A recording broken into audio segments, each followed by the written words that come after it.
Welcome into another edition of the DFS DJ Nation podcast.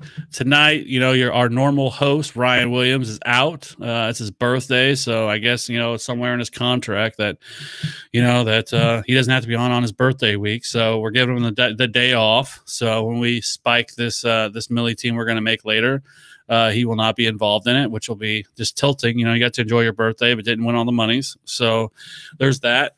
But I am joined tonight by my host, as always, Maddie Dickinson. You can find him on Twitter at Maddie_D_30. I am Kevin Steele. You can find me on Twitter at FantasyRad13. So let's just get right into it. Last week was brutal. We talked about before the show. It was about as bad as it could possibly get for me until the showdown slate anyway. Had way too much Julio, stayed on brand, and hashtag Julio life. And it was a rare, just complete dud from him.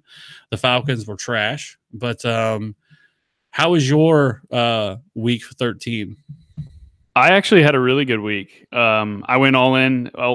Everybody was all in on Spencer Ware, and I pivoted over to Mahomes and Kelsey, and I went all in on those two guys. I just felt like Kelsey was going to get the slight uptick due to Hunt not being with the team anymore. And, that came to fruition on Sunday. Mahomes just kept hitting Kelsey over and over and over again. So being all in on those two guys was pretty profitable for me. It was kind of a ballsy call fading Spencer Ware, but I played him in cash because that was definitely the clear cash play of the week. But I just felt like you and I kind of talked about this off show beforehand, but the thing with Kareem Hunt this year is he's been so efficient on limited touches, and you take a guy like Spencer Ware and you put him into a limited touch role, and he's not going to have that same efficiency on a per touch basis. So,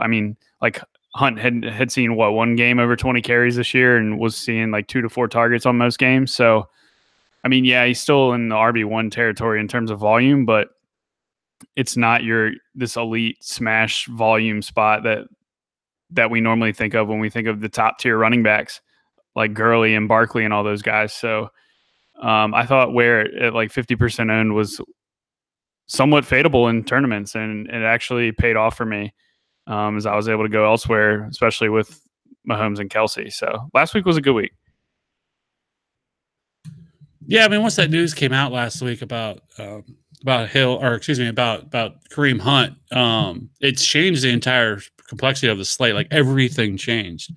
It went from, wanting to play, obviously Gurley, McCaffrey, and then maybe paying down for, some other guys like Chris Godwin or Cortland Sutton, somebody like that, to everybody playing Spencer Ware. And as soon as the news broke, I was like, yeah, this is probably not going to go well for a lot of people, because everybody was going to one for one think, okay, people look back just at numbers, for example, for Spencer Ware and think, oh man, Spencer Ware, I think he had like 13 or 1,400 total scrimmage yards in 2016 when he last started, and like 9 touchdowns. But people forget, like the first half of the season, like he was pretty good, but then he really, really faded down the stretch and was not that great. And I knew that this was going to be a game where they weren't going to just feed Spencer Ware, and I knew that Damian Williams was going to be involved. I thought maybe even Darrell Williams could get involved, because they don't need Spencer Ware to do anything special. That's what they have Patrick Mahomes for, and this offense throws the ball a ton, and that wasn't going to change at all. If anything, I thought it could actually take away more touches, because Kareem Hunt's or Spencer Ware is not Kareem Hunt, so I didn't have a ton of Spencer Ware at all. And like the 3 o'clock only slate, like Spencer Ware was 74% owned or something like that, which is ridiculous. I get it's like a 3-game slate at that point, but I was laughing whenever I saw that. I couldn't believe it, because I had, I think, like 2 lineups of Spencer Ware in that slate. So yeah, I mentioned Ware being a free space in cash. The one thing that I hated about Ware becoming the free space in cash is it brought me off of Lindsey in cash, because I didn't want to pay down at 2 running back slots. I felt like there was like you had McCaffrey and Gurley and Aaron Jones and all those guys that were up there, and even Barkley, who was in a decent play against the Bears. Just all those guys felt like they were in good spots for cash games. And then I was on Lindsay, and then all of a sudden the Hunt and Ware news comes out, and I was like, well, you can't not play Spencer Ware here. So that was the one downfall of getting the Spencer Ware news, was it brought me off Lindsay and cash, even though he was one of my favorite point per dollar running backs heading into the week. So, but yeah, I think we can, like you said, let's jump right into it at quarterbacks. And I mean, it starts back at the top with Patrick Mahomes this week for me. Like this Ravens team doesn't really scare me in Kansas City. They've shown that they can give up points to good offenses this year. They've played a lot of really bad teams, and the good teams that they have played have scored in the 25-ish point range, and then they gave up 36 points to Carolina and 34 points to Cincinnati when they had a healthy AJ Green. Now that Cincinnati game was before Jimmy Smith, I believe, was back, but still, there's just no defense is going to stop Mahomes this year. The offense is just clicking right now. And another note about Baltimore is they've actually been really susceptible to the tight end position this year, which is right up the Chiefs' wheelhouse without Kareem Hunt, and they're just going to keep feeding Travis Kelce. So I think this is a great spot to load up on Mahomes again, and I think everybody's going to play Ben Roethlisberger at 6,800 when Mahomes is 7K, only 200K more than Ben. And I think you can still just load up on Mahomes here, especially in tournaments, to be different than everybody else. I do love Ben because this Ben spot is the exact same spot we got Mahomes in last week. You're losing the starting running back.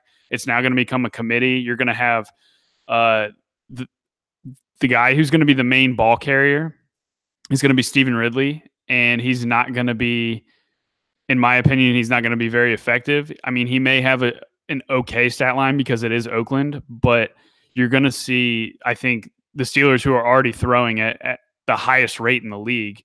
I think they ranked 29th in rushing attempts this year with James Conner on the field. So that should tell you something of what they're going to do without him on the field. I think you're going to see a ton of Jalen Samuels instead of Ridley, because Ridley's going to be the ball carrier and Samuels is going to be the pass catcher. But I think ultimately this is going to be a Big Ben game, and he's just going to go out there and he's going to put up 400 yards and 5 touchdowns.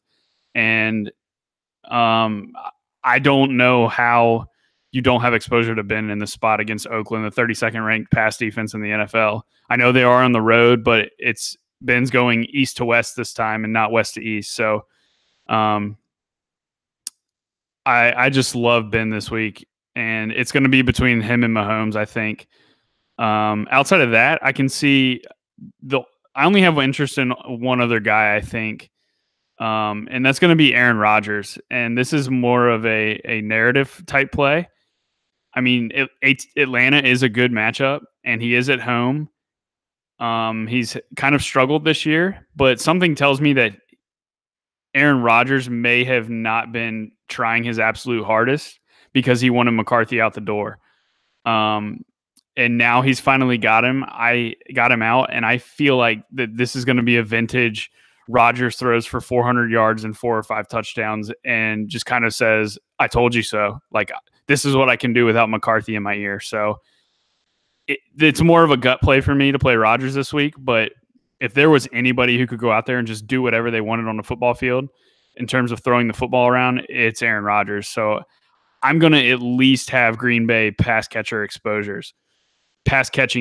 So, guys, there's some cheap receivers we'll talk about later, but that's really where I'm starting and ending this week at quarterback.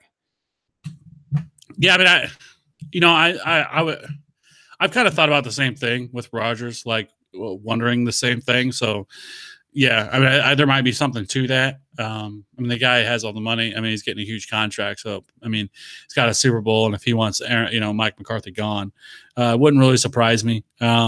This week is interesting because last week I didn't feel like there was a lot of just obvious plays. So I feel like you're going to see lower ownership on a lot of these quarterbacks and across the board because it's not just Mahomes and Roethlisberger who are in great spots. I mean, you have the Drew Brees going against Jameis Winston in the New Orleans at Tampa Bay game. You have Atlanta at Green Bay. I mean, you have Matt Ryan this week who's 5,600. Going against a Green Bay secondary that's easily beatable. The Falcons over the last few weeks have not been great, but I think Matt Ryan is definitely playable here at 5,600. I think people are going to want to play Lamar Jackson against the Chiefs defense, and I think it's a really, really bad mistake. At 5,700, Kansas City's defense is just night and day different at home and on the road. This game being in Arrowhead, I don't think this turns out well for Lamar Jackson. So I probably wouldn't play Lamar Jackson. I think you have some other spots. I mean, if you want to go lower, I mean, Case Keenum, you could tell me a story about him at 5,200, though I don't know if I highly doubt the volume's there for him, but it is on the road, away matchup against San Francisco, whose defense is easily, is very susceptible to the pass. But so for me, I think for my core, I'm probably going to be Patrick Mahomes. And then I'll, take a stance on either Drew Brees or Jameis Winston. I think both of them are viable in this matchup. Tampa Bay is a little bit better against the run than they are against the pass. Both of them are awful against the pass. Both of them are in the top 5 of most fantasy point or most DK points allowed to the position. So I definitely think either one of those are certainly viable. Winston has balled the last 2 weeks, really, since they've put him back in as the starter. And I know he kind of came out, I think, after they did, and so that he's going to kind of prove to them why he should be their franchise quarterback, and he's really done that the last couple of weeks. A big win last week against Carolina. So I think both of them are definitely in play. I definitely agree with Aaron Rodgers. If I'm in if you're max entering a tournament, I think that having 20 to 25% at least exposure to Aaron Rodgers is going to be key. I think you have another matchup that profiles as a game that could very well be a shootout, and that's Andrew Luck and Deshaun Watson. So I mean, there's just so many different ways you can go this week. I mean, you could even play, if you really wanted to, Josh Allen, who shout out Maddie, who earlier in the year was kind of on the Josh Allen train very early in the process. But these last 2 weeks, he's come back from injury against Jacksonville and Miami. He's put up 26.3 and 33.74 DK points. I mean, he's given you 234 rushing yards over that span, a rushing touchdown. He's thrown for 3 touchdowns.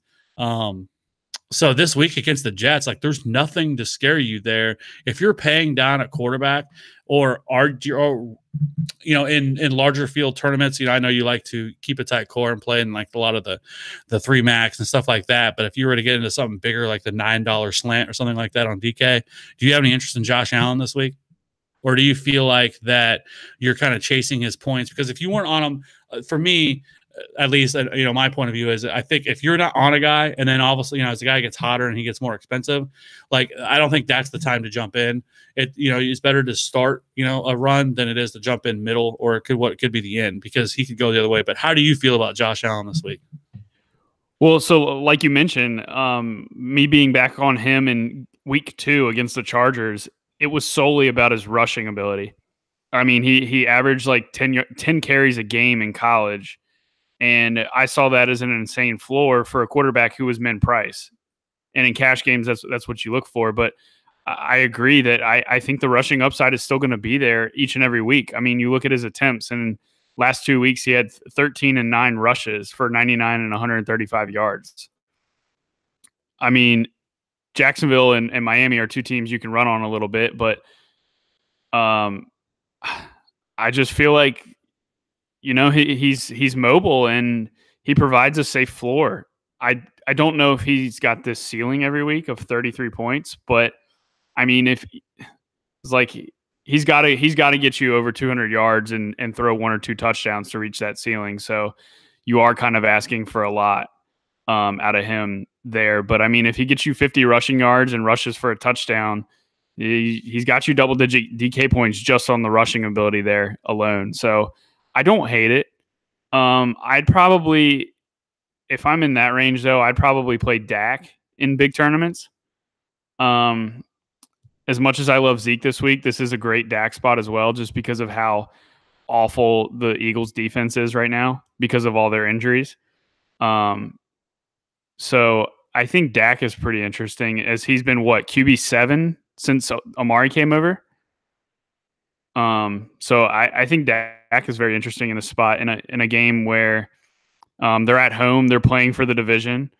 They're gonna have to get creative a little bit. You can't just run up the middle with Zeke every time. You're gonna have to throw the ball to Amari and Michael Gallup.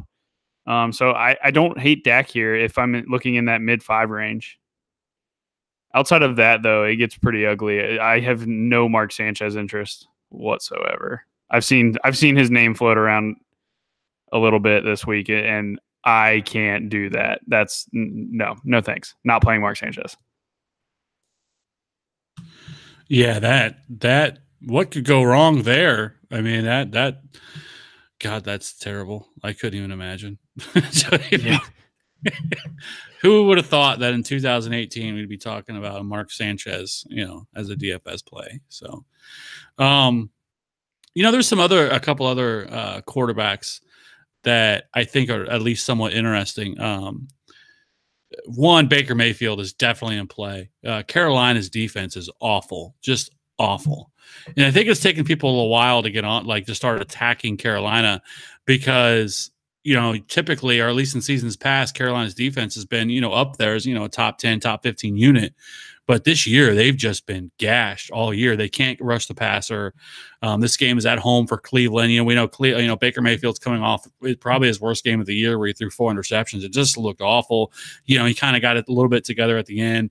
But this game against Carolina, I think that he can kind of have his way here.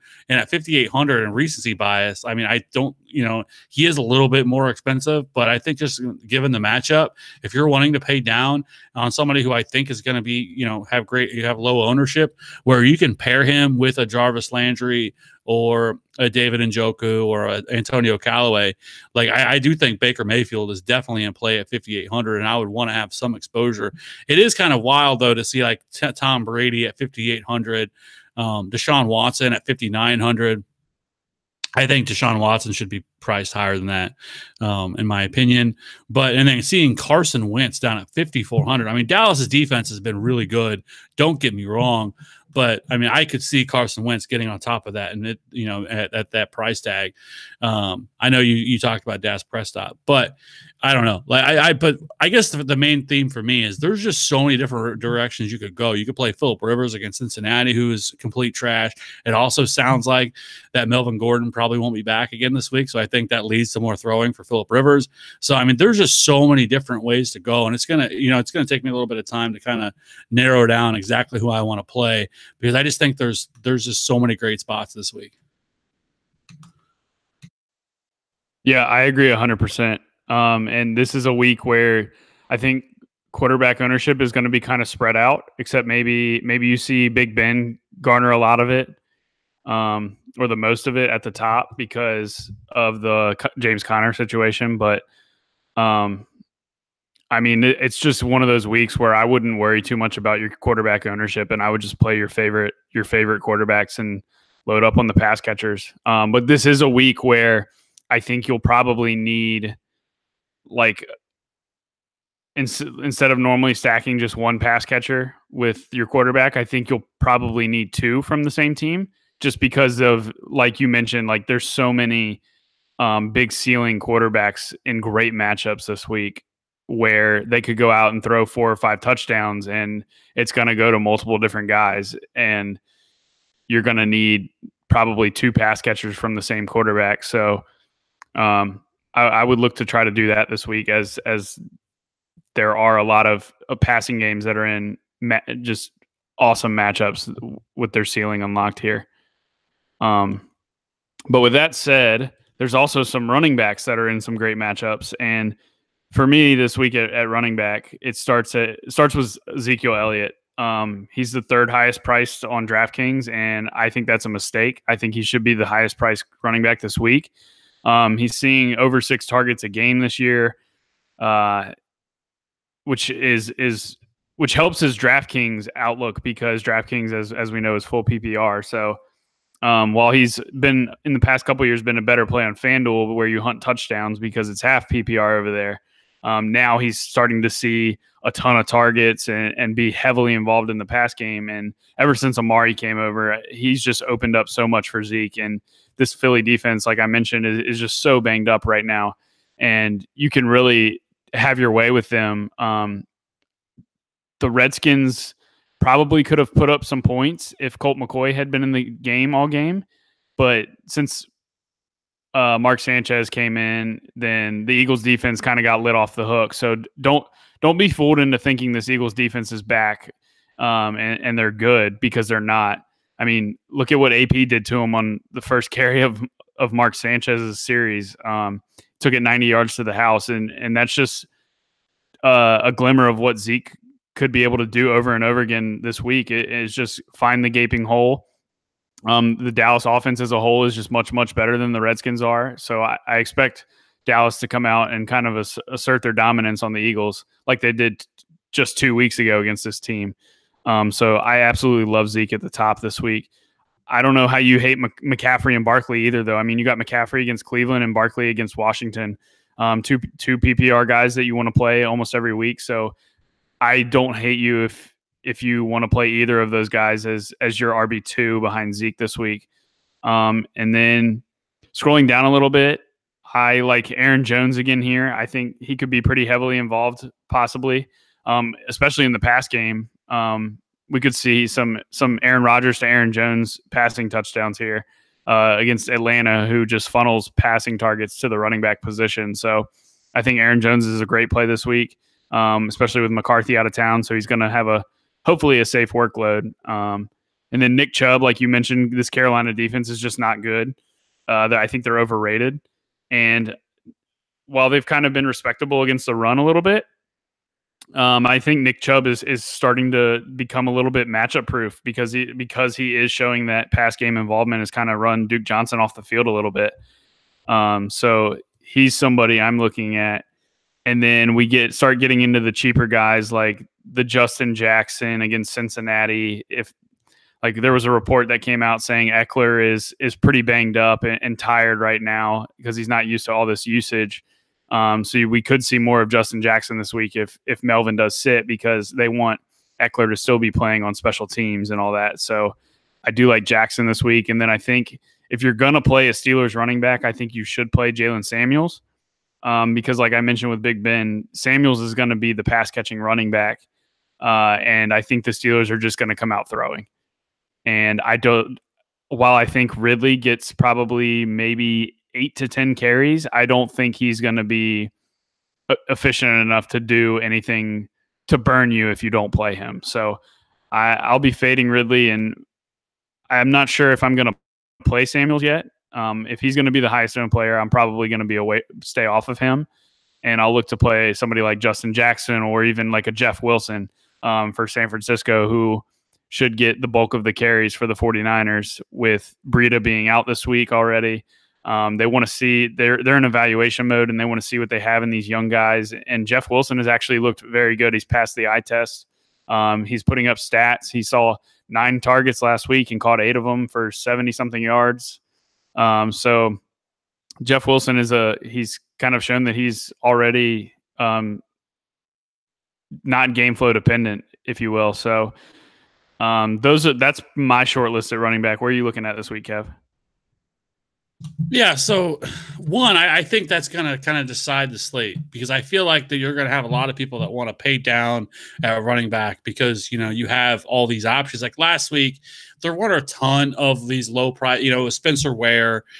We knew he was stepping into a starting role. This week, I mean, we have 3 guys right here that are all under 4K that are, with Wilson, with Jackson and Samuels, who are all in the $38 to $3,700 range. I mean, so I think most of these guys are going to be in most people's lineups this week, and really picking on the right one, not hitting a landmine that kind of was, I mean, Spencer Ware was okay. I mean, but he did not do, especially in tournaments, did nothing for you.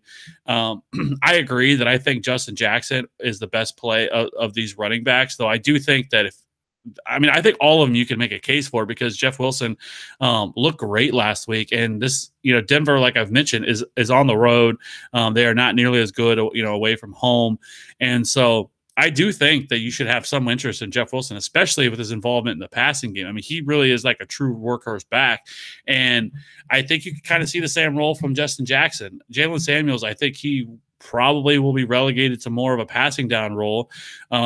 I think the report came out today that basically Samuels will get the first drive, and then Stephen Ridley will get the second drive, and then they'll alternate, or if somebody gets a hot hand.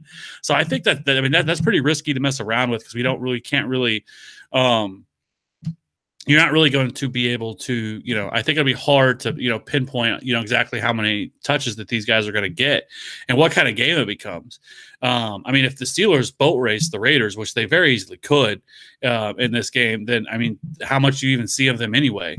So anyways, so I think that kind of decides the slate, though, because I think a lot of people will want to pay down at running back this week and then pay up at wide receiver, because there's a ton of really good wide receiver matchups.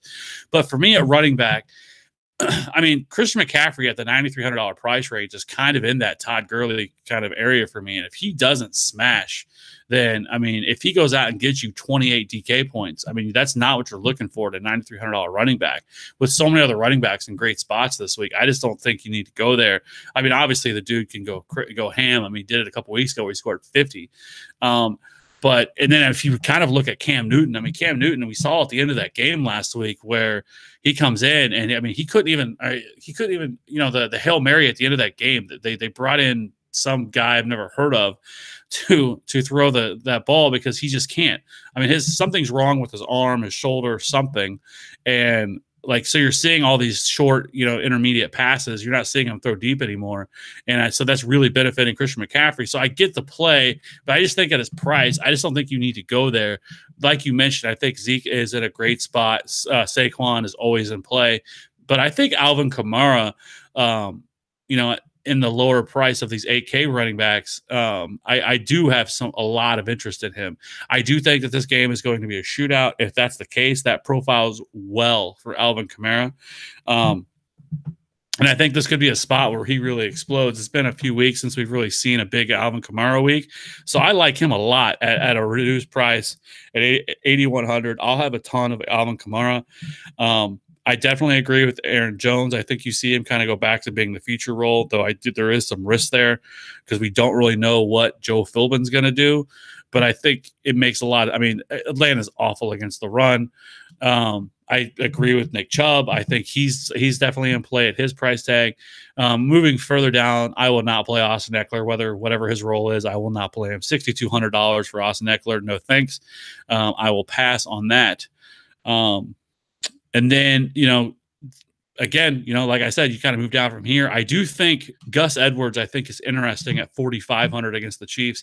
The one thing, whether it's home, away, doesn't matter. The Chiefs have not been very good against the run. We've seen it week in and week out. I mean, last week, Jalen Richard had 95 yards rushing against them on 7 carries. Doug Martin played pretty well.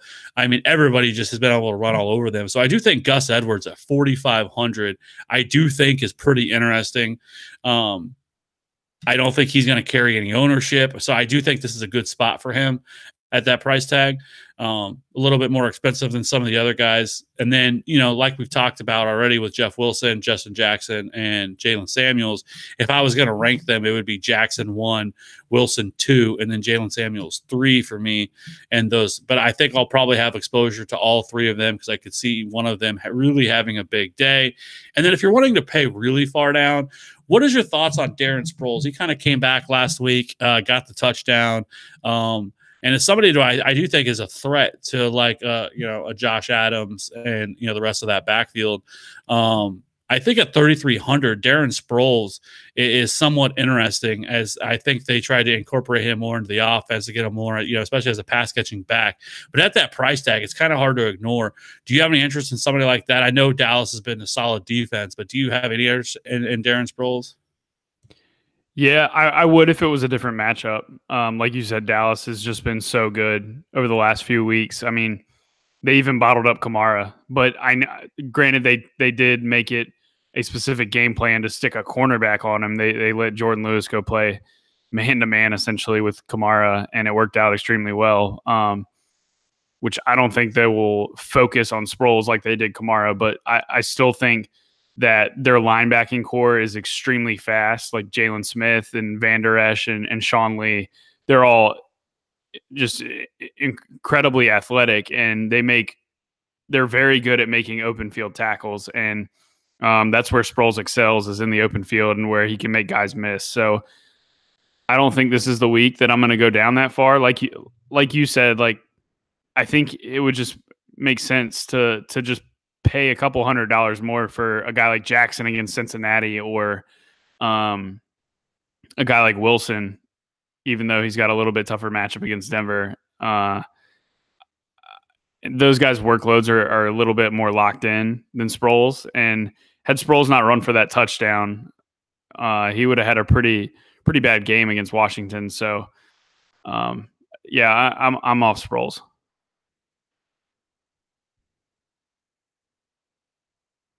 Yeah. Okay. So, I mean, I think that's pretty much it. I mean, I think you make a decision at top. What, I would recommend, in tournaments, if you're playing, depending on volume, having some lineups where you're paying up for the Barkleys and the Elliots and the Kamaras or McCaffrey, and then paying down at wide receiver. But I would also probably recommend having some lineups where, I mean, you can get pretty weird with the value that we have at, with these lower price running backs this week. So, like I mentioned, I do think that a lot of people are going to want to pay up at wide receiver.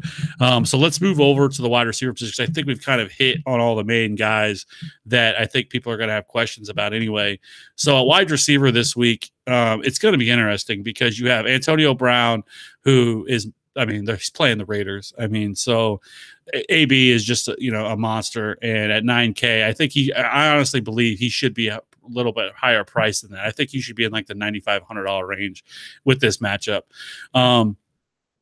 So you have him, you have Michael Thomas, who's 8,600, who we've already talked about, great of a matchup that is. Devontae Adams has been a monster. He has truly been matchup proof. It doesn't matter what corner is on him.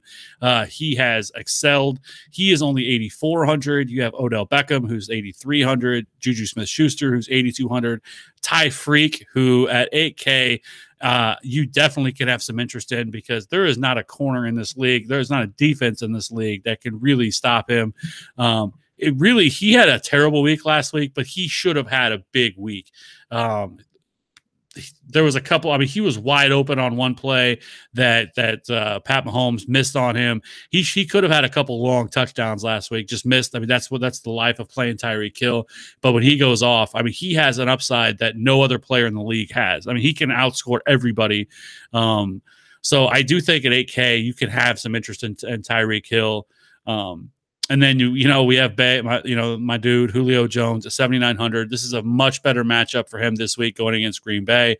I do think that especially, I don't think a lot of people are going to want to play him. They're either going to pay up for some of these other guys who are in just as good of matchups, or pay down on him.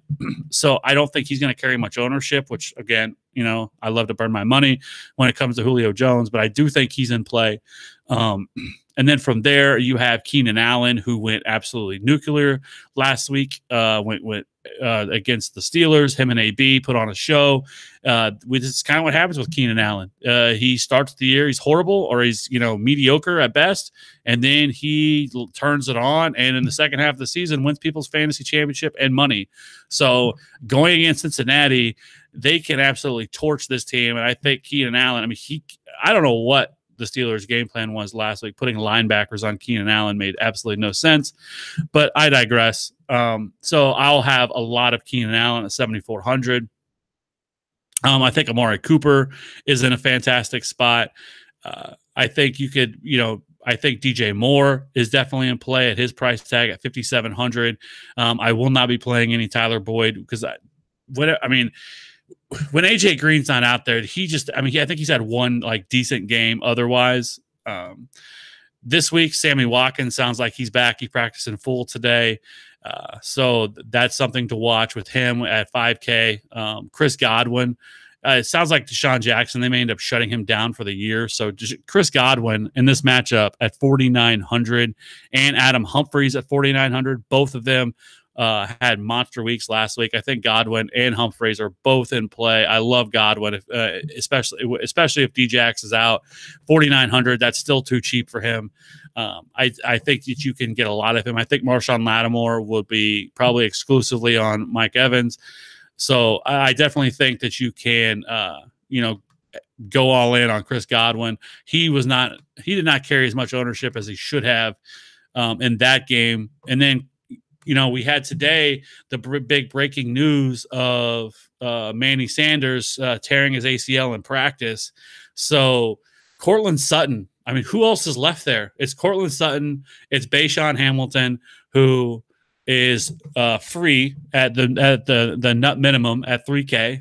And they're playing San Francisco. I think you could see Richard Sherman, but Richard Sherman doesn't shadow. Richard Sherman basically plays one side. So I definitely think they could move Cortland Sutton around. I don't think they're just going to leave him there. So I do think Cortland Sutton is fine at his price tag at 4,500. So I think this is another week. You can go right back to that well and play Cortland Sutton and Chris Godwin. And then after that, I think Dante Pettis is very interesting, though I do wonder if, I don't ever like point chasing, and I feel like that's kind of what it is. I had quite a bit of him in the 4 o'clock only last week. He went ham. And then I think Christopher Harris is probably going to be out. If they don't have Christopher Harris, that's a big upgrade for the San Francisco pass catchers. So I think you could talk about him. And then last but not least, at least for right now, is Zay Jones. Zay Jones has quietly really put up some solid game logs. So he had 24.7 last week off 9 targets, 67 yards, and 2 touchdowns. 2 weeks before that against the Jets, which they're playing the same team, he had 23.3 DK points on 11 targets, 93 yards and a touchdown. He's been okay two of the last 3 weeks. He's given you at least 23 or at least 20 DK points, and he seems to have a rapport with Josh Allen. So there's nothing that scares me going against the Jets. So at 4,200, it's scary to play Zay Jones or any pass catcher from the Bills, but I definitely think they're in play. And then, like I mentioned earlier, with Antonio Callaway, I think you could go back to that at 3,900 against Carolina's awful secondary. So that's kind of where I'm at least. Where are you at? You basically touched on all the guys that I'm looking at. I think, man, it just feels like wide receiver is going to be just like quarterback, where all these guys are going to be spread out on ownership. And if they're not, there's great matchups that you can take advantage of. Like, you kind of glossed over Devontae Adams, but I know that he's not somebody that you've just X'd off your list. It's just he just kind of gets lost in the shuffle there at the top. And we kind of mentioned that we both think that this could be a spot where Aaron Rodgers just comes out and says, "Screw you, McCarthy. This is my team. I'm throwing for 450 yards and 4 scores this game, and I'm going to throw to Devontae Adams for 2 touchdowns and 100 yards." And Atlanta's a matchup where he could definitely do that. And that also has me on Valdez-Scantling as well. Valdez-Scantling saw 8 targets last week, and he now gets a better matchup against Atlanta. And Cobb is not the same Randall Cobb that we've come to know over the years, and he's just not effective anymore. And he's running most of his routes out of the slot. So you have Adams and Valdez-Scantling on the outside, and Cobb running in the slot, but Cobb's not demanding very many targets. And so in a game where you could see Aaron Jones and Devontae Adams and Valdez-Scantling see a lot of the production, you kind of have a nice little concentrated stack there with Aaron Rodgers, and you get exposure to all the Green Bay offense. So those are 2 of the wide receivers that I like from Green Bay. I haven't decided. I don't think I'm going to be able to play both Juju and AB, and I haven't fully dug into the numbers yet on which guy I like more. I tend to side with Juju against defenses that play more man coverage, and I side with AB and against defenses that play more zone coverage, just because of the nature of the routes that they run and how effective they have been against those defensive types in the past. So I need to look into Oakland more and kind of get a feel for if they play more zone or man. I want to say that they're kind of 50-50 split, which is going to make my decision even harder. Don't they? I'm not trying to cut you off, but don't they? I mean, they play the Tampa too, right? Which is zone. Yeah. So then I would definitely side with AB if that's the case. And the Steelers just played the Chargers, who the Chargers play a ton of zone, and that's why I was on AB over Juju in that game, and that worked out in my favor. So more times than not, it's going to work out where AB has the bigger game against zone coverages. So I think that this is definitely an AB week if, in fact, the Raiders do play a ton of zone. So I'm glad you mentioned that. I think you can go right back to the well on Julio this week, and especially if you're loading up on Green Bay, you want to have some sort of Atlanta exposure on the other side. And I think Calvin Ridley's pretty interesting as well. He's scored a ton of touchdowns this year, and everybody always says that everybody is supposed to regress to the mean on touchdowns, and I think that that's not true, and there's always outliers due to people being extremely talented. And I think Ridley is a very talented wide receiver. Tyreek Hill is a guy that stands out to me as a guy who will kind of never regress in the touchdown category just because of the nature of the type of player he is. I'm not comparing Calvin Ridley to Tyreek Hill at all. I'm just saying that there are outliers, and not every player has to regress to this mean that everybody says that they should. So while it does feel like kind of chasing touchdowns with Calvin Ridley, I think that he's always in a position to succeed in this offense, because when they get down to the red zone, a lot of teams will double Julio and make him their point of focus. So that leaves the other guys open, and that's why you see Julio doesn't always garner these red zone targets, because he's being double covered, and that causes other guys to be open. So I mentioned liking Dak a little bit, so that in nature has me on Amari Cooper and Michael Gallup. Gallup's more reserved for the super large field tournaments because he's seeing a ton of air yards, and we saw last week he almost caught a 50-yard touchdown. So that's the type of play that you'd be looking for from him. But I mean, it's gonna be the Dak, Zeke, and Amari show, especially in a divisional game at home. So I think Amari could have a massive game against this depleted secondary. So I like him a lot. But I mean, you mentioned all the other guys that I'm looking at outside of those guys. How do you feel about Larry Fitzgerald? So with Christian Kirk now to the IR, I think that opens up, even more targets to flood towards Larry Fitzgerald. Detroit's secondary is beatable. I mean, he plays primarily in the slot. We know that, which I doubt he sees Darius Slay, which I think then he probably sees Nevin Lawson, who is pretty bad. So I think somebody like Larry Fitzgerald in a game where, I mean, I'm not like scared of Detroit's secondary. And I just think this is a solid matchup for the Cardinals. It's at home, and I do think Larry Fitzgerald at what 4,900. I mean, who else are they throwing the ball to? I mean, it was kind of Christian Kirk and Larry Fitzgerald. His targets have kind of trailed off a little bit. He had 10, then 4, 2, and then 6 last week against the Packers.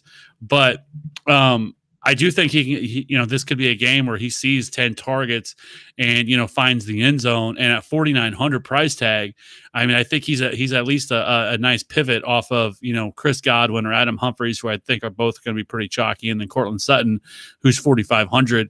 So I do think Larry Fitz is in play, especially at 4,900, because I just don't know. I mean, who else are they going to be throwing the ball to in that offense?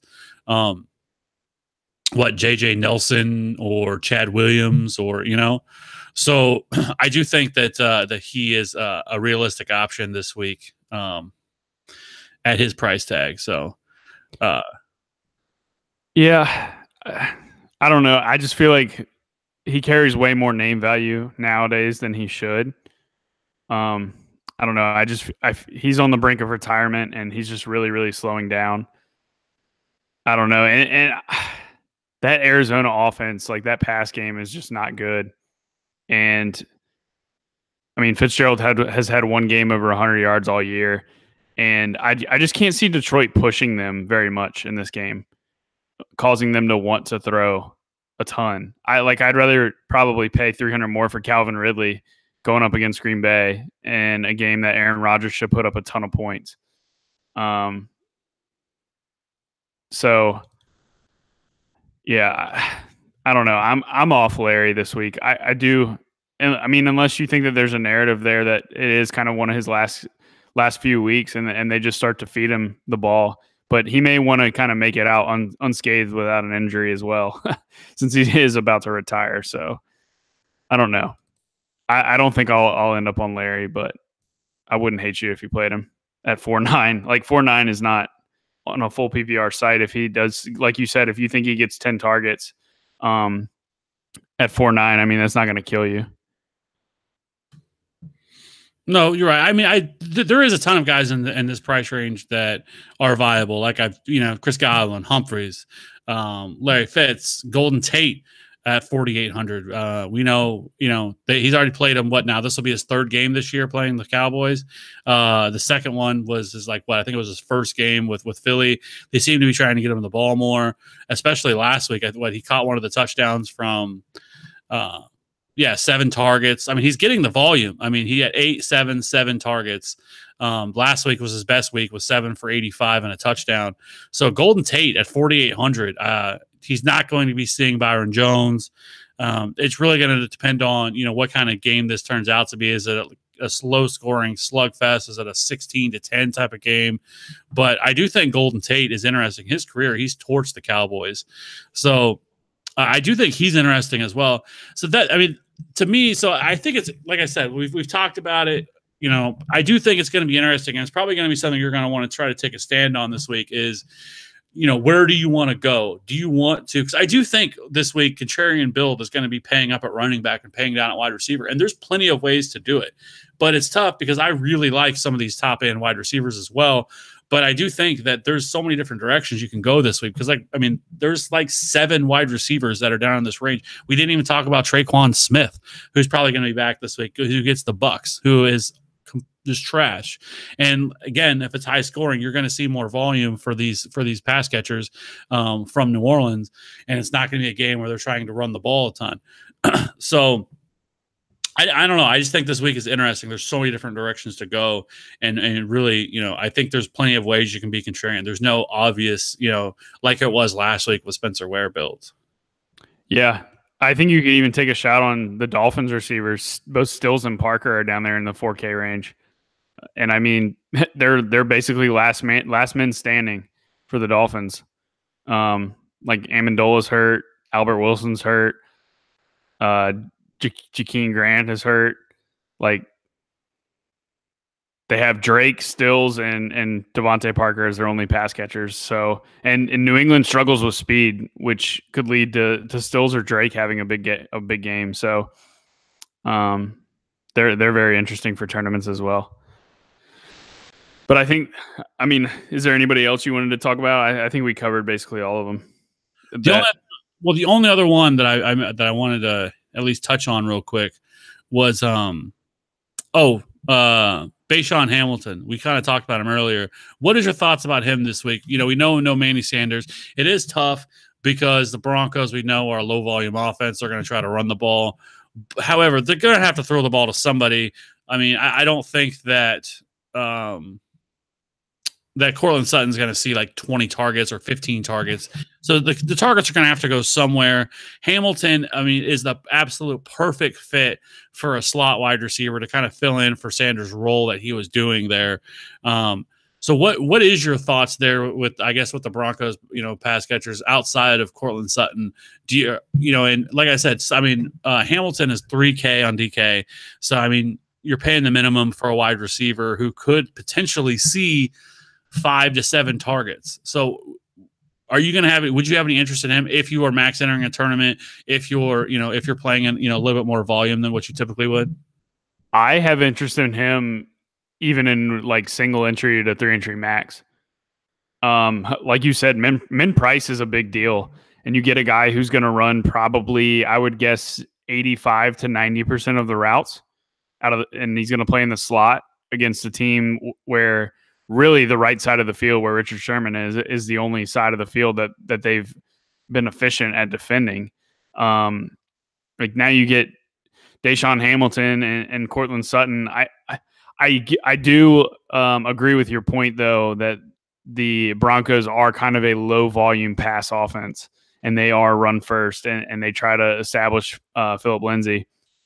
But I think at some point they're gonna have to throw the ball. And I mean, Emmanuel Sanders has had a big game in the slot all year, and I think that while this is not like he's not going to just step in and be Emmanuel Sanders because Emmanuel Sanders brings a lot to the table.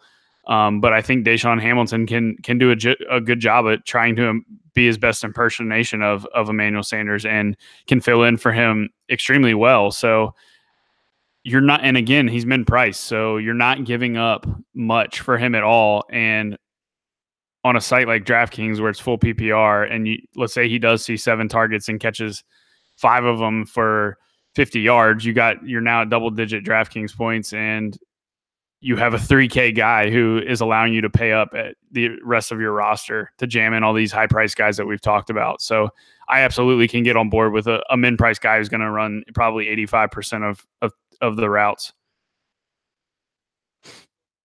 Yeah, I mean, I think I definitely think that you should have exposure to him this week because I do think that it opens up so much with having him in your lineup. As soon as I heard the news today, it came across my phone.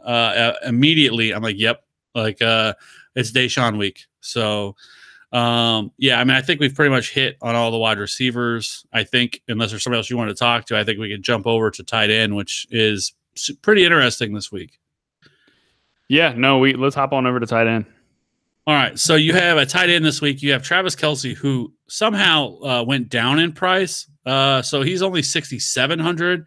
I mean, I think a lot of it is DraftKings this year has really kind of run their pricing off of matchup. And sometimes it's done a poor job of that because the Chiefs offense is matchup proof. Like we have not seen one team this year slow them down at all. And I don't think it's going to start now, especially Kansas City at home. The Ravens are susceptible against tight ends. So yeah, 6,700. You tell me you're going to give me a price decrease on Travis Kelce right now. I will say with Sammy Watkins, I think it sort of opens things up a little bit more or takes away maybe a couple targets from Travis Kelce. Either way, he's still a fantastic play. The dude's been a beast all year at 6,700. You have Zach Ertz, who is 6,400. He's always in play. Eric Ebron last week, the dude had 16 targets last week. 16. I mean, that is insane for any tight end or wide receiver for that matter, but a tight end getting 16 targets. He's 5,700. George Kittle continues to drop in price. He's 5,500. Jared Cook, 52. Gronk, a lot of people are going to have to make that decision this week. He's 4,800. But how much are we just chasing the name at this point? I mean, he has not had a signature Rob Gronkowski type of game really all year. So I think he is cheaper at 4,800. Then you have Jordan Reed at 4,600. And then you go down a little bit further. You have a David Njoku, who's always in play at 3,900. We'll have to see what's going on with Evan Ingram. He's 3,700. Then you kind of go down further from there to some other options. Where are you looking at tight end this week? Where is it taking you? So I think I'm gonna just jam in Travis Kelce or Eric Ebron right now. I always try to get cute. Like last week, I played a couple teams and I tried to get some Lacoste exposure, and that just blew up like a grenade in my hand. It seems like every time I try to get cute and find these super cheap tight ends that, yeah, they're on the field for a ton of snaps, but I mean they're just not involved in the offense. And then you have a guy like Travis Kelce or Eric Ebron who are just the focal points of the offense, and these guys are putting up. I mean, Ebron didn't put up a big game last week, but the volume was there. But you have Kelce who went for 35 fantasy points, and then you have Lacoste who we were like, oh, this guy's a great value at min price, and he gets you 0. So, like at some point, paying up at tight end does benefit you. And when these guys hit their ceiling games, they are by far worth it. So, and Kelsey actually has a good matchup this week. So, Baltimore against some notable tight ends this year, they gave up 544-1 to Hooper, 232-1 to Jared Cook, 341-0 to Uzuma, 578-0 to the Steelers combo, 456-1 to Greg Olsen, and 878-1 to Ben Watson and Dan Arnold. So, I mean, like this Ravens defense has shown that they can give up points to the tight end position, and none of those guys that I've listed have Travis Kelce's target share or market air yard share. So with Kareem Hunt out, I think this is the Travis Kelce offense. They're going to run everything through him now. And I think that this is another spot that you can get him at lower ownership than you should, because everybody's going to see this Baltimore matchup and they're going to be scared off. And I think that's a mistake, especially playing at home. And then outside of that, you mentioned Eric Ebron. He saw a ridiculous amount of targets last week, and that's not going to change. You have Houston, who is near the bottom of the league in defending the tight end position. So, and we saw Jonnu Smith against them 2 weeks ago take that long touchdown against them. They don't cover the tight end position, and now you have Eric Ebron, who is going to be force-fed targets, especially around the goal line. I just don't know how you can try to get off of those two guys to justify playing somebody who's min-priced and going to see maybe 3 targets when you have those two guys who are basically essentially locked into 10-plus targets at the tight end position.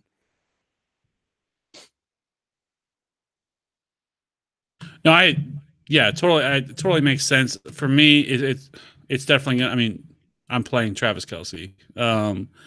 At 6,700, you just can't get away with that. Eric Ebron as well. If I'm not paying one of those two guys, David Njoku definitely is in play at 3,900.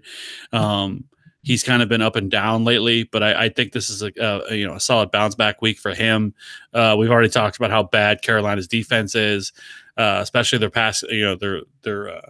Their secondary, at 3,900. David Njoku makes a ton of sense. It's kind of interesting. If I was gonna, if I asked you who you thought of the tight ends over the past 3 weeks, which tight end do you think has run the most routes?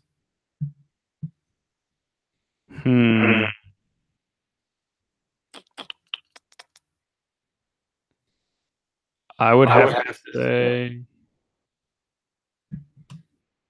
Kittle? That would be no. It's CJ Uzoma. Really? He has run 119 routes over his last 3 weeks. Over the last 2 weeks, he's run the most at 85 routes. He's seeing a 21% target share in the offense. He's seen 18 targets over the last 2 weeks. He's seen 18 targets, which is third in the league among all tight ends.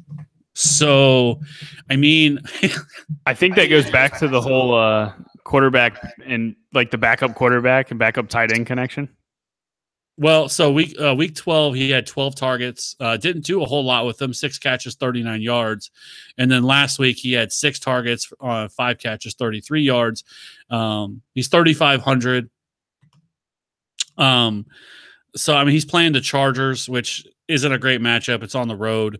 But, I mean, for somebody who's getting this kind of volume, so out there running this kind of routes and seeing, like I said, 20% of the targets, there's no A.J. Green. I don't know. I mean, I think it's somewhat interesting at that price tag anyways, at 3,500. He's not going to carry any ownership. But, I mean, he's ran more routes than any tight end the last 3 weeks in the league. So, I do think that's somewhat interesting. And then down further from that, Mark Andrews, who's not a name that a lot of people are going to know who he is, but he was actually a rookie tight end this year. And shout out Travis May. He was all about Mark Andrews heading into this year. He was actually, I think, his number 1 rated tight end coming into this season. But I think he's interesting this week. So, I mean, he's can be very explosive. Week 12 against the Raiders, he had a 74-yard catch. Last week, he had 3 targets, but 47 yards. I mean, he hasn't found the end zone, But I think that's really what's separating him from being. I mean, week 9, he had 6 catches or 3 catches on 6 targets for 50 yards. I mean, he's getting you that 7 to 8 points. He's 2,900 or 2,800. And Kansas City has been awful against tight ends this year. The one thing I will note is that this week, Eric Berry is practicing in full. He may be back this week. If he is, I think he's on a snap count. He's not going to play, like he's not going to go out there and play the entire game. They're going to work him in slowly. So I don't think that's a huge concern. But in a game where I feel like the Chiefs are going to get up and they're going to be up early, that Baltimore's going to have to throw the ball. So Mark Andrews, I think is a sneaky play this week at 2,800. Somebody who could find the end zone and get 5 to 7 targets somewhere in that range. I do think he's interesting at his price tag at 2,800. Yeah, I actually don't hate that at all. I mean, Baltimore's going to be throwing a ton, and they love to target the tight end position. Now, granted, Flacco likes to do it a little bit more than Lamar Jackson does, but let's see, Andrews, yeah, and he's averaging 11 air yards per target as well. That's really good for a tight end. They like to stretch the field with him when they do target him. So I mean, yeah, that's the kind of guy I would take a shot on. I like to take shots on guys that are more likely to catch a long touchdown than guys that are gonna just be dink and dunk for 3 catches for 20 yards like Uzoma. I would much rather play Mark Andrews than Uzoma because I don't know. I just feel like Uzoma doesn't really have a ceiling. While he is being like heavily utilized recently, just the nature of the targets are not anything to excite me. And even if he catches 5 passes, he's not going to burn me. Whereas Mark Andrews, if he catches a long touchdown, then you now have a guy who's double-digit DraftKings points and he's near min price. So I don't hate that at all. Yeah, I mean and people who may not know who Mark Andrews is a very, very athletic tight end. So it was shocking that, I mean, they drafted Hayden Hurst this year in the first round, and then they went back and drafted Mark Andrews later. And Mark Andrews is far and away a better athlete, a better player than Hayden Hurst is. So I love Mark Andrews, and I do think that this is a week where you could target him. And then I guess the only other one, if you wanted to pay that min price, Dan the Man, Dan Arnold this week going against Tampa Bay. I mean, even the last time we saw him on the field, which was an awful game for the Saints as a whole. I mean, he almost found the end zone. They targeted him, and with the fumble that he had, like on the 2-yard line, when easily should have been a targeting call. But Dan Arnold, I mean, at 2,500, I think is definitely still in play at min price against this Tampa Bay team. Yeah, I don't hate that at all. Dan Arnold will always have a special place in my heart.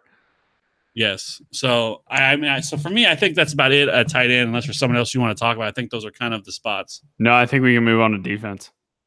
All right. So defense this week. No 4K defense this week. You have the Broncos on the road against San Francisco at 3,600, the Chargers at 3,500, the Bills playing the Jets at 3,200, the Pittsburgh somehow at only 3K against Oakland. Then you have the Lions on the road at 2,900. And then, there's some of these guys down below, So some of these teams down below that I think you could target that are down, more close to the mid price at defense. Where are you going at defense this week? I definitely like the Chargers if I'm paying up. We haven't seen the Bosa Ingram double team rack up a bunch of sacks game yet. But I feel like it's coming at some point soon. And playing at home, no Melvin Gordon, they're going to want to rely on the defense a little bit more. And you got to match up with Cincinnati and Jeff Driscoll. I mean, that pass rush should be salivating to get after the quarterback. So I like the Chargers if I'm paying up. I like the Cowboys down there in the mid-range against Philly. Dallas has shown that they're – I mean, it's weird to say, but they're an elite defense right now. And they have one of the top pass rushes in the NFL. And we've seen Carson Wentz just look not himself recently. And I think it's a lot to do with them trying to force feed Golden Tate just because they traded for him. Management's trying to justify giving up that 3rd-round pick for Golden Tate, and it's thrown their offense completely off. Like, they're not targeting Jeffrey anymore. Zach Ertz is taking a hit in targets, and it's just really thrown that offense off. And I think Dallas can take advantage of that here. And then outside of that, if I'm paying down a little bit further, I actually like the Browns this week. Cam Newton's dealing with some sort of shoulder injury. They had the backup quarterback come in and throw the Hail Mary at the end of last game, similar to Andrew Luck earlier in the year. But Cam Newton's not coming off major surgery like Luck was. And I think he's just hurt. And I've never been a Cam Newton guy. I personally don't think he's a very good passing quarterback. I think he's very, very overrated. And whenever I can get a defense at home against Cam Newton, especially at near min price, then that's a spot I want to load up, because Cam isn't always careful with the football. So I like the Browns if I'm paying all the way down.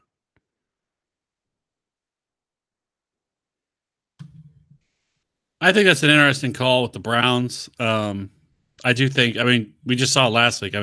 Tampa Bay's awful defense turned over Cam 4 times. So I'm not paying $3,600 for the Broncos, especially on the road. I know San Francisco is not a great offense, but still, I just can't do that at $3,600. I do think it's the Chargers if you're paying up. I think the Lions is somewhat interesting because Josh Rosen has a propensity to turn the football over.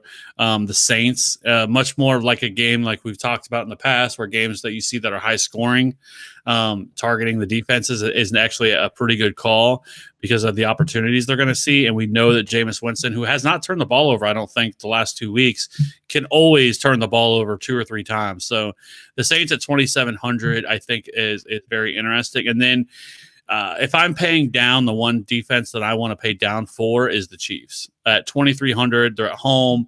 The Chiefs defense, has been pretty solid. For the most part this year. If you look in the last 4 weeks, they've scored 8, 11, 10, and 6.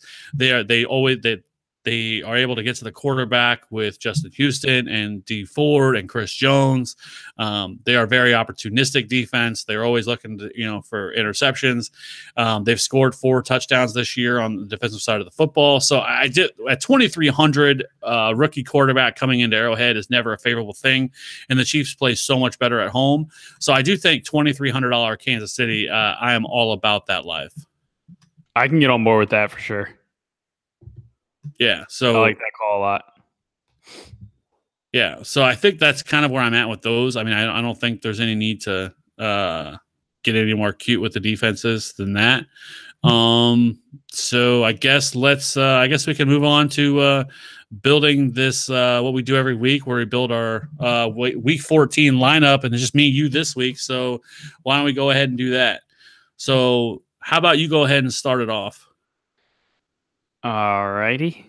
I'm locking in Zeke. I just think that this is a ceiling game for him, and I think he's going to be one of those players you have to have to win. All right. So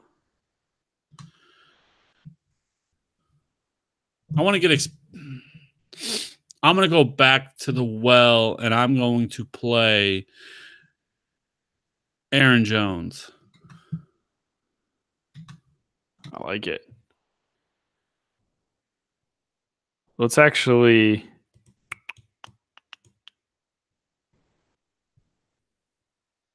up a little bit more on that game. And let's play Valdez Scantling. I think this is a Green Bay onslaught here.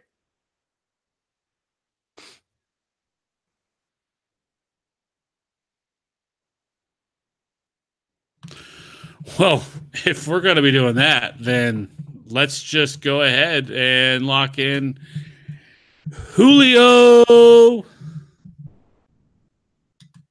right. Well, if we're game stacking it, we might as well play Aaron Rodgers, right?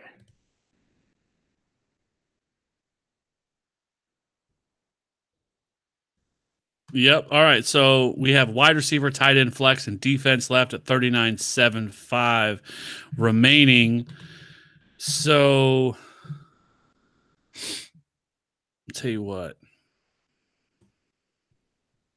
I will go ahead and lock in Chiefs D at 2,300. And that leaves 45-3 for wide receiver, tight end, and flex. All right. There's a way we can do this. I'm gonna play Travis Kelce.